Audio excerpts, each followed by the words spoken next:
IAS पूजा खेडकर प्रकरणी मोठी update समोर आली आहे। पुणे पोलीस खेडकर यांच्यावर कारवाई करण्यासाठी खेडकरांच्या निवासस्थानी दाखल झालेत।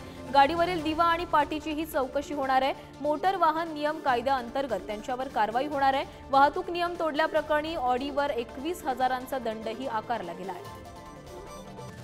तर IAS पूजा खेडकर प्रकरणी ही मोठी अपडेट समोर आलेली आहे।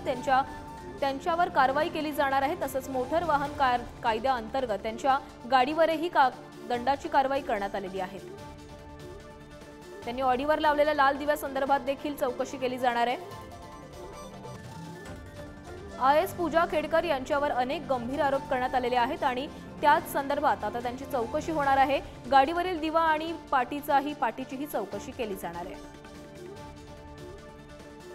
तर या संदर्भात अधिक माहिती देत आहेत आमचे प्रतिनिधी ज्ञानेश्वर चौतमल। ज्ञानेश्वर, पूजा खेडकर प्रकरणामध्ये दिवसेंदिवस नवीन अपडेट समोर येत आहेत। आता त्यांच्या गाडीवरील जो दिवा होता त्याची देखील चौकशी केली जाणार असल्याचं कळतंय।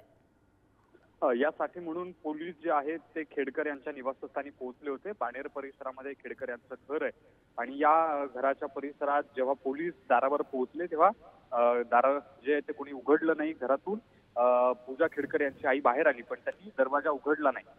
पोलीस ज्या गाडीवरती दिवा लावण्यात आलेला होता त्या अवैध पद्धतीने जो दिवा लावला गेलाय, जे महाराष्ट्र शासन असं लिहिलं गेलंय, जे नियमबाह्य आहे, त्यावर मोटर व्हेकल अंतर्गत कायद्याच्या अन्वये गुन्हा दाखल करण्यासाठी तपास करण्यासाठी चौकशी करण्यासाठी म्हणून पोहोचले खरे, मात्र पोलीस दारावर आल्यानंतर देखील खेडकर यांच्या परिवाराकडून दार उघडलं गेलं नाही।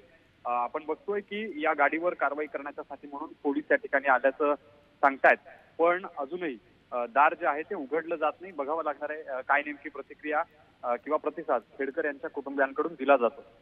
नक्कीच ज्ञानेश्वर, तर या कारवाई संदर्भातली प्रत्येक अपडेट तुमच्याकडून घेत राहणार आहोत। तुर्तास धन्यवाद।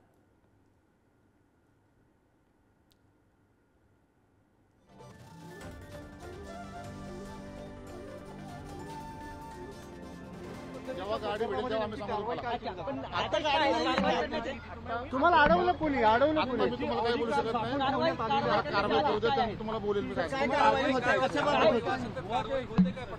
तसं आता मी काय बोलू शकत नाही। मला पहिला गाडी फक्त भेटू द्या। मला गाडी भेटल्यानंतर मी सर्वांना सगळं कळेल।